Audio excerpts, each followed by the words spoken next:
بسم الله الرحمن الرحيم قل هو الله أحد الله الصمد لم يلد ولم يولد ولم يكن له كفوا أحد بسم الله الرحمن الرحيم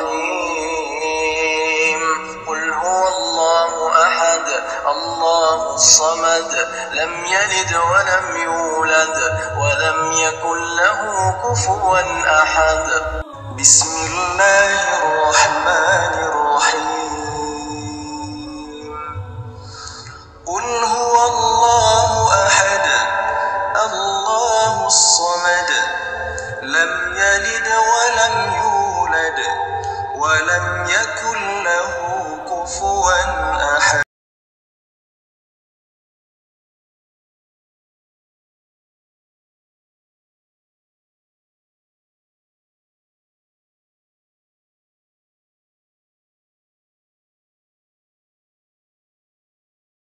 warahmatullahi wabarakatuh. Bismillah walhamdulillah wala haula wala quwata illa billah, amma ba'd. Sahabat inspirasi, kita adalah makhluk ciptaan Allah. Langit yang sangat luas dengan bintang-bintang dan planet-planet yang jumlahnya jutaan miliar, semua adalah ciptaan Allah Subhanahu wa Ta'ala. Gunung-gunung yang banyak jumlahnya, yang menjulang tinggi, lautan yang luas, yang luasnya melebihi luas daratan, dan apa yang kita saksikan dalam kehidupan ini semuanya adalah ciptaan Allah. Badi'us samawati wal ard, Allah lah yang menciptakan segala apa yang ada di langit dan bumi, dan semuanya adalah milik Allah Subhanahu wa Ta'ala. Lillahi ma fis samawati wal ard, kepunyaan Allah segala yang ada di langit dan di bumi ini. Oleh karena itu Allah Subhanahu wa Ta'ala telah mengenalkan dirinya sebagai pencipta, pemilik, pemelihara, pengatur alam semesta, termasuk kehidupan kita semua.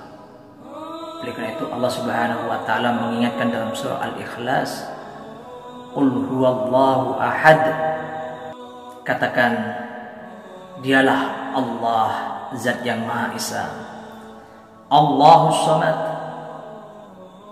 Allah tempat bergantung segala makhluk. Jadi karena kita ini adalah makhluk Allah, maka kita diperintahkan untuk bergantung kepada yang memiliki, untuk bergantung kepada pengatur segala kehidupan, untuk bergantung kepada zat yang di tangannya segala urusan, untuk bergantung kepada zat yang satu-satunya bisa memberi solusi terhadap segala persoalan yang kita hadapi, yaitu Allah Subhanahu wa Ta'ala. Sahabat inspirasi yang dirahmati oleh Allah Subhanahu wa Ta'ala, banyak dari manusia yang tidak mengenal Allah Subhanahu wa Ta'ala, sehingga ia tidak bergantung kepadanya, tidak menghajatkan diri kepadanya, dan tidak bersandar kepadanya. Padahal Allah Subhanahu wa Ta'ala telah banyak mengenalkan diri, baik dalam ayat-ayat qauliyah Al-Quran dan As-Sunnah, maupun melalui ayat-ayat kauniyah, tanda-tanda kekuasaannya di alam semesta ini. Oleh karena itu Allah Subhanahu wa Ta'ala memerintahkan kita untuk mengkaji ayat-ayatnya, baik ayat qauliyah maupun ayat-ayat kauniyah. Hal itu agar kita bisa mengenali siapa sebenarnya kita di hadapan Allah Subhanahu wa Ta'ala, dan siapa Allah di hadapan kita, sehingga kita bisa menyikapi dalam kehidupan ini, dan kita bisa menempatkan diri sebagai hamba, sebagai makhluk yang lemah, yang semestinya selalu berhajat kepada Allah, yang semestinya selalu berhajat kepada Allah, zat yang maha luas dan maha segala-galanya. Bahkan Allah Subhanahu wa taala memerintahkan kepada kita untuk bertawakal kepada Allah, bersandar kepadanya. Bahkan ajaran yang diajarkan melalui Rasulullah SAW dan juga dalam Al-Quranul Karim, kita diperintahkan untuk berucap hasbunallah wa ni'mal wakil. Cukup bagi kita Allah, dan Dia adalah sebaik-baik orang yang kita serai urusan. Al-Wakil adalah orang yang mewakili kita. Al-Wakil adalah orang yang kita serai urusan. Kalau kita bersandar kepada Allah, kalau kita bergantung kepada Allah, maka kesempitan pasti ada jalan keluarnya, dan kesulitan pasti ada jalan penyelesaiannya. Lalu bagaimana kita bergantung kepada Allah Subhanahu wa taala?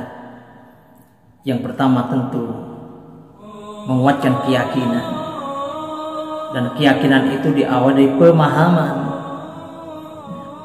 diawali dari ilmu pengetahuan kita bahwa Allah Subhanahu wa taala adalah zat yang maha kuat, dan kita harus yakin dan selalu memiliki rasa thiqah, keyakinan yang kuat, serta berhusnudzon kepada Allah Subhanahu wa taala. Karena Allah mengingatkan kita, ana inda dzanni 'abdi bi, bahwa aku sesuai dengan persangkaanku kepadaku, yaitu bahwa Allah Subhanahu wa taala sesuai dengan persangkaan seorang hamba kepadanya. Yang pertama, kita harus meyakini bahwa Allah adalah empat, kita bergantung, dan satu-satunya kita bergantung.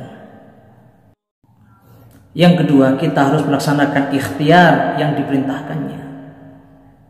Karena ketika kita bergantung kepada Allah, bukan berarti kita tidak berbuat apa-apa. Allah Subhanahu wa taala memerintahkan kita untuk bekerja. Allah Subhanahu wa taala memerintahkan kita untuk bersungguh-sungguh dalam menjalankan kehidupan, untuk membangun peradaban, untuk mencari rezeki dan lain sebagainya. Allah Subhanahu wa taala memerintahkan kita untuk mencari ilmu, baik itu ilmu terkait urusan dunia maupun urusan akhirat. Artinya, ketika kita bergantung kepada Allah, bukan bergantung seperti menyerahkan cek kosong, tapi kita bergantung dengan ikhtiar kita. Tapi yang perlu diingat bahwa ikhtiar itu hanyalah sebab yang diwujudkan oleh Allah atau dihadirkan oleh Allah Subhanahu wa taala. Dan kita tidak boleh bergantung kepada sebab, tapi kita harus bergantung kepada musabbib, yaitu zat yang mengadakan sebab, yaitu Allah Subhanahu wa taala. Misalnya dalam mencari rezeki, usaha kita, misalnya kita seorang pedagang, kita punya keahlian dalam perdagangan, kita tidak boleh bergantung kepada keahlian kita. Kita tidak boleh menyatakan bahwa karena keahlian kita kemudian kita menjadi sukses. Kita juga tidak boleh bergantung misalnya pada kepintaran kita, apalagi hanya bergantung kepada selembar ijazah. Karena itu semua adalah sebab yang Allah hadirkan. Yang kita harus bergantung adalah kepada Allah Subhanahu wa taala. Kemudian yang ketiga, cara kita bergantung kepada Allah Subhanahu wa taala adalah dengan mendekatkan diri taqarrub kepada Allah, dengan meningkatkan kualitas ketaatan kita kepadanya. Karena ketaatan, kedekatan kepada Allah itu ibarat tiket untuk memperoleh fasilitas kemudahan dari Allah Subhanahu wa taala. Dan Allah Subhanahu wa taala banyak mengingatkan itu kepada kita ketika Allah memerintahkan kita untuk sholat. Wa'mur ahlaka bis shalah, perintahkan keluargamu untuk sholat. Wastabir 'alaiha, dan bersabarlah kalian untuk melaksanakan sholat. La nas'aluka rizqan, kami tidak meminta rezeki kepadamu. Nahnu narzuquka, kamilah yang memberi rezeki kepadamu. Wal aqibatu littaqwa, dan akibat baik bagi orang-orang yang bertakwa. Allah menjanjikan akibat baik bagi orang-orang yang bertakwa, orang-orang yang taat kepada Allah, orang-orang yang senantiasa mendekatkan diri pada Allah Subhanahu wa taala. Oleh karena itu takwa itu upaya seorang hamba untuk selalu dekat dengan Allah, taat kepada Allah dengan menjalankan perintahnya dan menjauhi larangannya, merupakan kualitas keislaman, kualitas keagamaan yang sangat tinggi. Dan orang-orang yang bertakwa dijanjikan oleh Allah berbagai fasilitas kemudahan. Wa may yattaqillaha yaj'al lahu makhrajan, siapa yang bertakwa kepada Allah maka Allah memberikan jalan keluar bagi persoalannya. May yattaqillaha yaj'al min amri yusra, siapa yang bertakwa kepada Allah maka Allah akan menjadikan urusannya menjadi mudah. Dan banyak ayat-ayat lain yang menjelaskan tentang keutamaan atau fasilitas yang diberikan oleh Allah kepada orang yang bertakwa. Aqulu qouli hadza astaghfirullah wa lakum. Assalamualaikum warahmatullahi wabarakatuh.